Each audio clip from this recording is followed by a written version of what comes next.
Hi you guys, Jeannie here and welcome back to my channel. So today I have a fun video. It is a collaboration video from a friend of mine here on YouTube. Her name is Momma Made and she actually does some couponing videos, and every single Tuesday she posts a couponing topic. So her and I decided to go ahead and collaborate on this video. So I'm gonna have her channel linked below as well as her video. So if you guys want to see what she has to say about this week's coupon topic, then definitely go and check her out. If you're new to my channel from hers, hi, my name is Gina Schweppe. I am a mom of 3. I coupon, I love beauty products, just all sorts. So if you like a wide range of content, then you'll definitely love my channel. So consider subscribing if you are new. So let's just hop into it. So the topic we are talking about today is couponing embarrassing? You guys, this is such a great topic, and I'm so happy that this topic is being discussed because, you know, it can be embarrassing. So let me tell you guys, way back when, my mom, when she was pregnant with my sister in the 70s, she had a bunch of coupons. So my mom was at the time a single mom, and she, you know, needed to use coupons to kind of make her way. And she, like I said, she was very pregnant in the 70s, and this man behind her like gave her like such a hard time. And my mom literally just turned around, super pregnant, and said, "What's it to you? Do you pay for my groceries?" And that's all she said. And I love my mom for that, because if you do not know my mom in person, my mom is never one to like speak out like that. She's very calm and timid when it comes to other people, very polite. But like I said, she was super pregnant, and this guy just really pissed her off. So people like that behind you in line could really cause you like embarrassment. And she even said like she felt really embarrassed after that. So I actually did some researching on this topic, and 1 in 5 consumers is actually embarrassed to coupon. And some of the reasons that people are embarrassed is because they're afraid they're going to hold up a checkout line. They're scared of the grouchy cashiers. They're afraid of feeling cheap.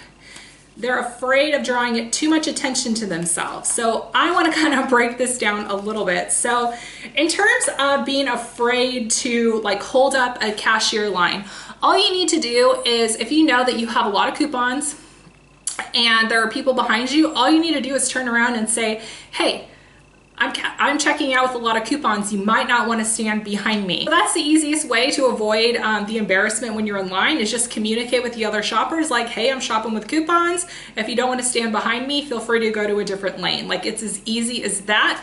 And remember, most of the time you're not going to see these people ever again in your life, the people that stand behind you at a store. So what does it matter? So next time you're in that situation, then just communicate. So the next one is scared of a grouchy cashier. So something that you can do to like avoid this is, 1, make sure you're following the coupon rules. So a lot of times cashiers don't like couponers because there are a lot of couponers out there that don't follow the coupon rules. So if you guys want to like watch anything involving like the rules of couponing and like couponing fraud, I have a whole video. So I'll leave it linked up below. I'll also link it down below as well. You guys really liked that video, and maybe you might learn something from the couponing rules. Am I a perfect couponer? No. Do I make mistakes? Yes, but there's a difference between your intent when you go into a store versus just like a common mistake. Like, we all make mistakes, but if you're going into the store using 7 P&G coupons when you know you're not supposed to, it's the intent that,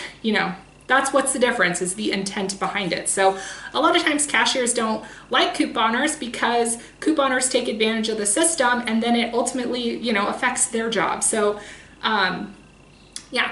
And the next time you encounter with maybe a grouchy cashier, why don't you just ask them how they're doing? You'd be surprised how much of a deal it is if someone just asks, "Hey, how are you doing?" Just kind of break the ice that way. All right, so afraid of feeling cheap. I mean, who cares?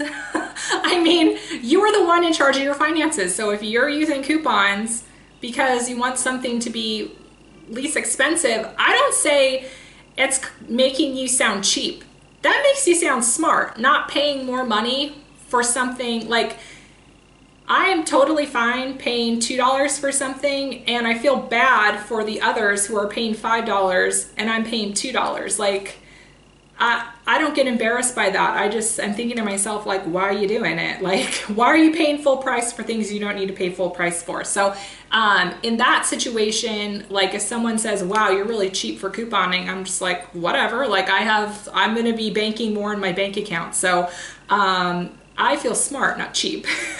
Afraid of drawing too much attention to yourself. So a way that you can actually avoid this is couponing at like less peak hours. So if you're, couponing like right during rush hour, like when everyone's getting off work to like hit the grocery store, or, weekend, like in the middle of the afternoon on weekends where there's a lot of people couponing, then yeah, you're probably, or people shopping, you're probably going to draw a lot of attention to yourself. But to avoid doing that is couponing super early in the morning or super late at night. Those are the two best times to coupon in my opinion. So to avoid that, just change the time that you shop if you at all can. So something else you can do is make sure you're prepared. So make sure you have all your coupons together. Make sure you have some sort of idea of, how much you should be paying for something. You could print out a printable breakdown. There's so many couponers that do printable breakdowns here, so you can print it up. You can pull it up from blogs. If you didn't know, I run a blog, GinaSchweppe.com. So I try to post breakdowns for you guys there as frequently as I can. So you can always utilize, a blog. Make sure you sign into whatever store's Wi-Fi so you're not using your data for internet use. And be organized. So anytime I go into, like my organization system changes weeks to weeks. Sometimes I'll go in with like a Ziploc bag. Sometimes I'll just go in with my notebooks. Sometimes I've been going in with like my church pamphlets sometimes, and it just like keeps everything together. So just make sure you have an organizational system, because I don't know about you guys, but when it comes to my purse, sometimes I go into stores and my purse is looking like a hot mess like it is right now. And when that happens, that's when I start getting nervous at the checkout, because I'm like, oh my God, where's this coupon? Where's that coupon? I know I have a coupon there. Did I scan my Ibotta?